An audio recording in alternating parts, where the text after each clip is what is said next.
Imagine you are sitting in a tiny room. No food, no windows, no future. The people you love are gone.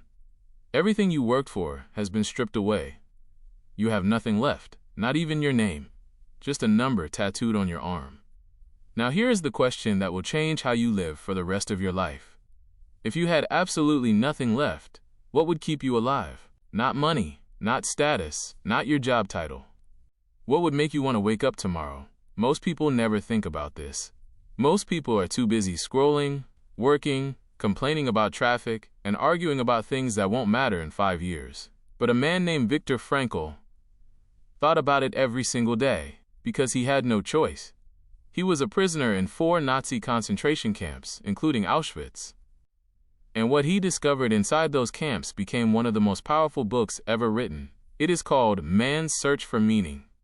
It has sold over 16 million copies worldwide. Harvard professors assign it. Therapists recommend it. People who have hit rock bottom say it saved their lives. And in the next 30 minutes, I am going to walk you through the most important ideas in this book, not in a dry academic way, in a way that hits you, in a way that makes you look at your own life differently. And later in this video, I will reveal the one insight from this book that completely reframes every struggle, every setback, and every moment of suffering you have ever gone through.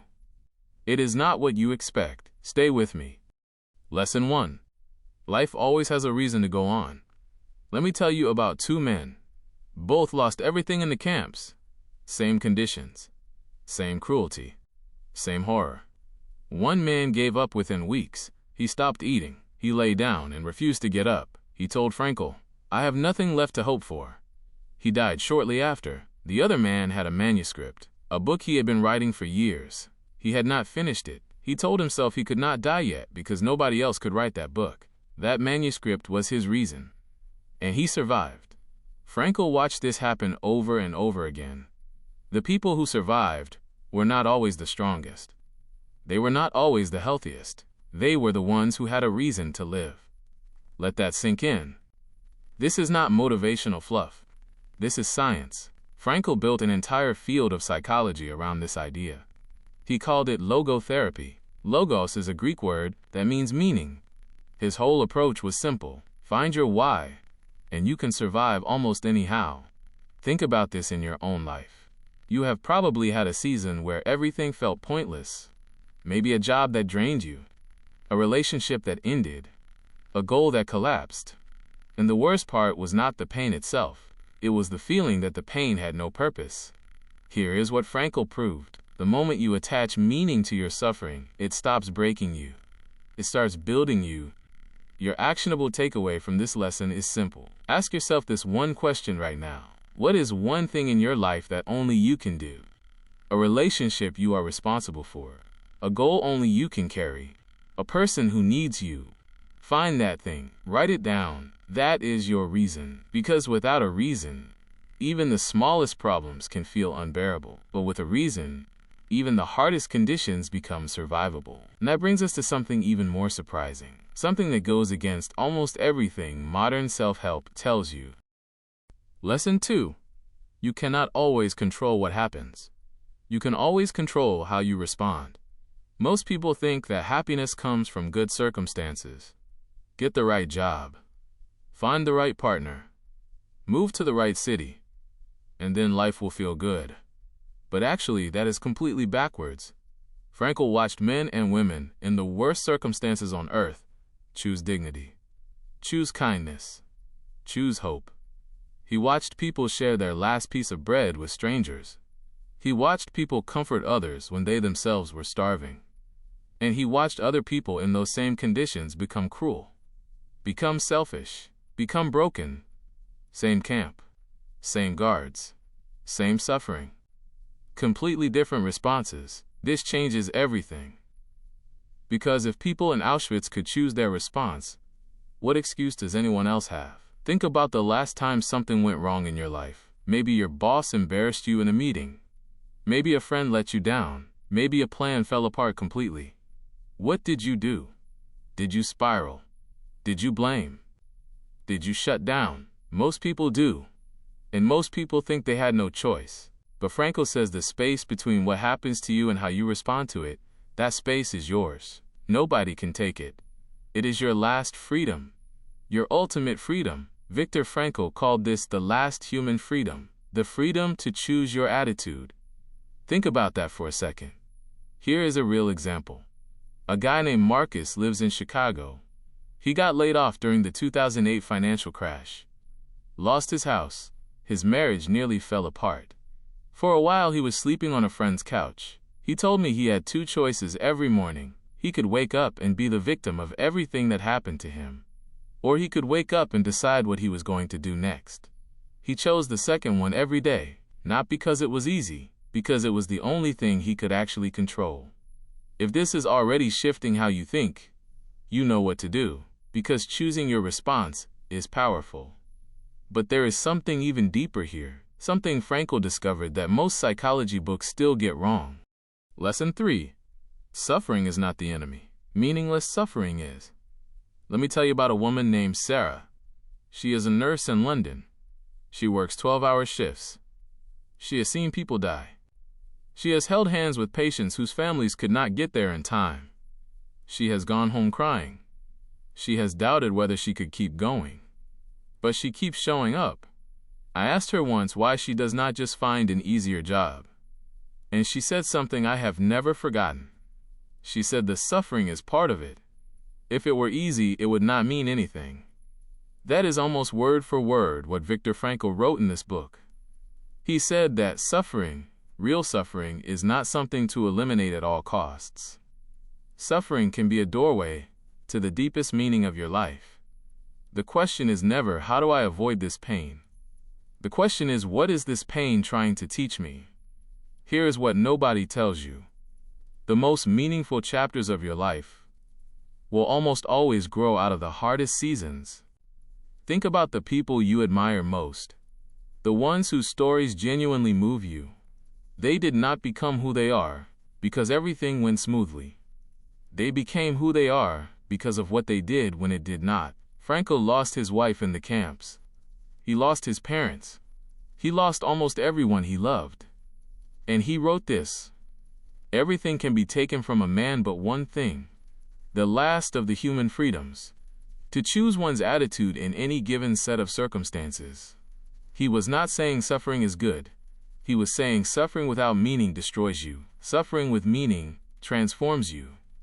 Your actionable takeaway here: think of one difficult thing you are going through right now.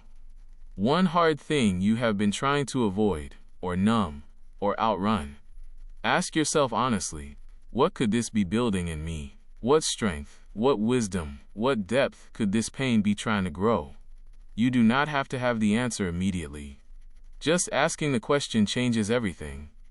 Because when you stop fighting your pain and start asking what it means, something in you shifts. You stop being a victim of your life and you start being the author of it. And that leads us directly to the most dangerous mistake Frankl saw people make. A mistake that millions of people make every single day right now, in 2026. Lesson 4. Chasing happiness directly is the fastest way to miss it. Here is the trap, and almost everyone falls into it. You tell yourself that you will be happy when you get the promotion, when you lose the weight, when you find the relationship, when you hit the number in your bank account, when the kids grow up, when things calm down. Happiness becomes a destination, something out there, something you are always chasing but never quite catching. Frankl called this the happiness trap, and he said chasing happiness directly is actually one of the surest ways to destroy it. Most people get this wrong. They think happiness is the goal, but Frankl said happiness is a side effect. It is what happens when you are living for something bigger than yourself. He gave a brilliant analogy. He said happiness is like a butterfly. If you chase it, it flies away. But if you sit down and focus on something meaningful, it lands on your shoulder without you even trying. Think about the happiest you have ever felt. Really think, was it the day you bought something expensive? Or was it the day you finished something that mattered? The day you helped someone who genuinely needed you? The moment you finally understood something you had been struggling with? The deepest happiness always comes from meaning, not from pleasure, not from comfort, from purpose. Here's your actionable takeaway. Stop asking yourself what will make me happy. Start asking what would make my life feel meaningful. Those are two completely different questions, and they lead to completely different lives. One question sends you chasing things. The other question sends you building something. And here is why this matters so much right now. We live in the most comfortable era in human history. We have access to more entertainment, more pleasure, more distraction than any generation before us. And yet, anxiety, depression, and emptiness are at record highs. Frankl predicted this. He had a name for it. He called it the existential vacuum, the hollow feeling you get when your life is full of comfort but empty of meaning. And if you have ever felt that hollowness, that restlessness, that vague sense that something is missing even when your life looks fine on the outside, then what Frankl reveals next is going to hit you like a freight train, because the deepest idea in this entire book is still coming. And it is not just about surviving suffering. It is about how you choose the entire shape of your life from this moment forward. Lesson 5. The existential vacuum is real, and it is everywhere. Picture a guy named James. He is 34, lives in Seattle. Good salary, nice apartment, weekends at the bar with friends, Netflix every night, Instagram in the morning. From the outside, his life looks completely fine. But James told his therapist something he had never told anyone else. He said every Sunday night, he gets this feeling, like a weight sitting on his chest, like something is quietly wrong but he cannot name it. His therapist called it Sunday depression. It is more common than you think, but Frankl had a deeper name for it. He called it the existential vacuum. It is the emptiness that creeps in when your life has no clear direction, no real purpose, no meaningful North Star. And here is the terrifying part. The existential vacuum is not caused by failure. James was not failing. He was comfortable. And comfort without meaning might actually be more dangerous than struggle with meaning. Think about that for a second. Frankl noticed this decades before smartphones existed. He said that as modern life gets easier, the existential vacuum gets louder. Because when survival is not the challenge, you are forced to confront a much harder question. What is all of this for? And if you do not have an answer, you fill the void. With alcohol. With binging. With endless scrolling. With staying busy so you never have to sit still long enough to hear the emptiness. Here is what nobody tells you. Busyness is not purpose. They feel the same on the surface, but one fills you up, and one hollows you out. Your actionable takeaway here. This week, sit with the discomfort. Do not reach for your phone. Do not turn on the TV. Just sit for 10 minutes and ask yourself honestly, is my life moving towards something that genuinely matters to me? Or am I just filling time? That question alone, asked honestly, can start to pull you out of the vacuum. But purpose is not just about what you do. It is also about who you love. And Frankl discovered something about love in the camps that will completely reframe how you think about the people in your life. Lesson 6. Love is the highest form of meaning a human being can reach. This is the most emotionally powerful lesson in the entire book, and I need you to stay with me here. In the middle of the darkest period of his life, Viktor Frankl was being marched through the Austrian countryside before dawn. It was freezing. His feet were bleeding through broken shoes. Guards were shouting. People around him were collapsing. And in that moment, his mind went somewhere completely unexpected. He thought of his wife. He did not know if she was alive. He did not know where she was. He had no way to find out. But he pictured her face, her voice, the way she laughed. And something inside him came alive. He wrote this. I understood how a man who has nothing left in this world still may know bliss, be it only for a brief moment, in the contemplation of his beloved. Read that again.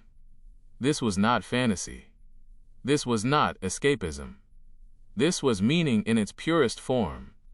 Love does not require the other person to be present. Love does not require certainty. Love is itself a form of meaning that nothing and nobody can take from you. Here is what this means for your life. Every time you take the people you love for granted, Every time you are physically present but emotionally absent. Every time you choose your phone over your kid or your partner or your parent. You are walking past the most powerful source of meaning available to you. It is right there. Every single day. And most people miss it because they are looking for meaning somewhere more dramatic. Frankl said love is not just an emotion. It is a way of seeing another person at their fullest potential. It is choosing to recognize the deepest version of who they are.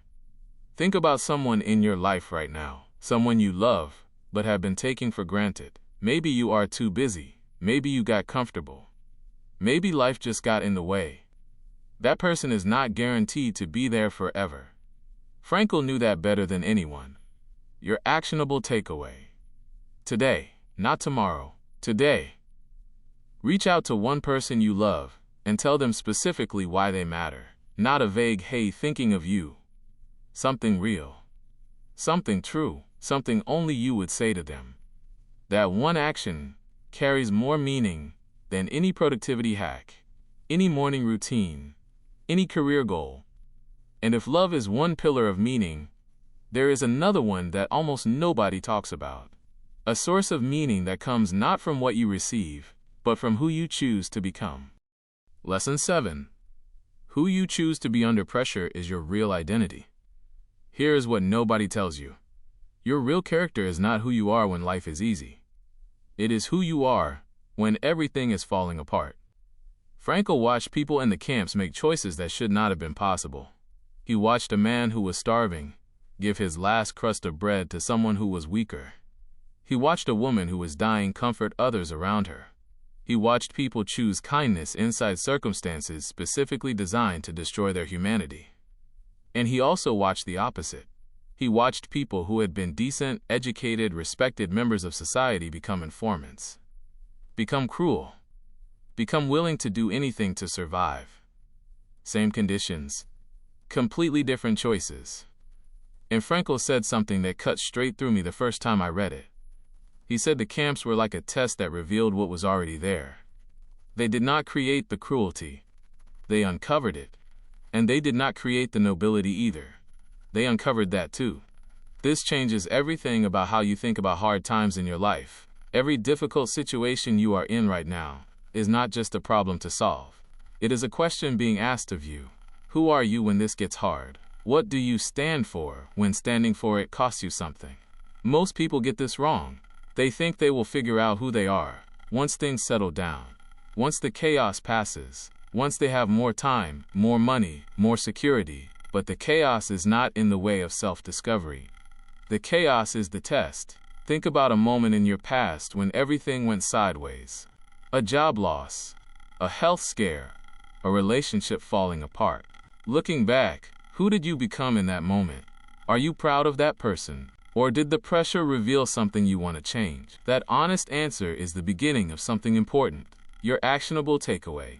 The next time you face a difficult moment, before you react, pause for 3 seconds and ask yourself one question. Who do I want to be right now? Not what is the easiest response. Not what feels satisfying. Who do I want to be? That 3-second pause is where your character gets built or dismantled. Because identity is not something you declare. It is something you prove, one decision at a time. In the moments when it actually costs you something. And all of that brings us to the final practical lesson. The one Frankl believed every single human being needs to understand before they can truly live. Lesson 8. Stop asking what you want from life. Start asking what life wants from you. This is the shift that everything else has been building toward.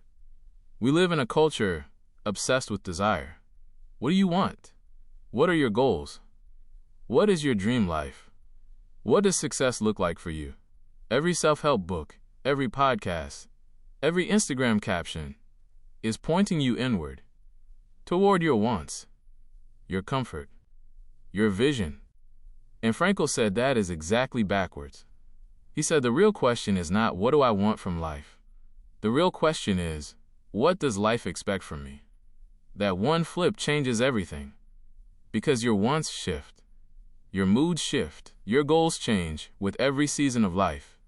But what life is asking of you, the responsibilities you carry, the people who need you, the gifts only you can offer, those are real. Those are stable. Those are the North Star that guides you through the chaos. Think about it this way. When you wake up feeling empty and directionless, you are usually asking the first question, what do I want? And the answer feels foggy because desire is never truly satisfied. But when you ask, what is being asked of me right now, something snaps into focus. There is a person who needs you. There is a problem only you can solve. There is a responsibility sitting right in front of you. Your actionable takeaway. Within the next 24 hours, write down 3 things that life is genuinely asking of you right now, not what you wish you were doing. What your life is actually calling you toward. A relationship that needs your attention. A skill that needs your effort. A person who needs your presence. Read those 3 things every morning for the next week. Watch how differently you move through your days. Because here is the secret that Frankl spent his entire life trying to communicate to the world. Meaning is not something you find. It is something you answer to. And that leads us to the one insight I promised you at the beginning of this video. The one that changes how you see everything. You spent your whole life trying to figure out how to avoid suffering. How to build a life so comfortable, so protected, so perfectly arranged that the hard stuff never gets to you. But Viktor Frankl, a man who lost everything, who watched humanity at its absolute worst, who survived things most people cannot even imagine, that man said suffering is not the problem, meaningless is the problem. Because a life without suffering is not the goal. It is not even possible. Suffering is woven into what it means to be alive, but a life without meaning, that is the real tragedy. That is the thing that quietly destroys people from the inside while their outside life looks completely fine. The insight is this: you are not the victim of your circumstances. You are the author of your response to them. And every single moment, no matter how dark, no matter how small, is a chance to choose who you are. Frankl did not survive Auschwitz by being lucky. He survived by finding meaning inside the worst conditions ever created by human beings. He looked at a world that had taken everything from him, and he said, you can take my freedom, you can take my family, you can take my comfort, but you cannot take the last human freedom, the freedom to choose how I respond to this. That freedom is yours too, right now. In your life, with your job, your relationships, your struggles, your losses. The question is not when will things get better. The question is, who are you choosing to be while you wait? And more importantly, who are you choosing to be if they do not? Frankl survived the camps. He rebuilt his life. He wrote this book in 9 days, because he had lived it, because the meaning was already burning inside him. He went on to become one of the most influential psychiatrists of the 20th century. He lectured at over 200 universities around the world. He spent the rest of his life answering the one question that the camps forced him to confront. What makes a human life worth living? His answer was not wealth, not comfort, not success, not happiness. His answer was meaning. And meaning is available to you right now.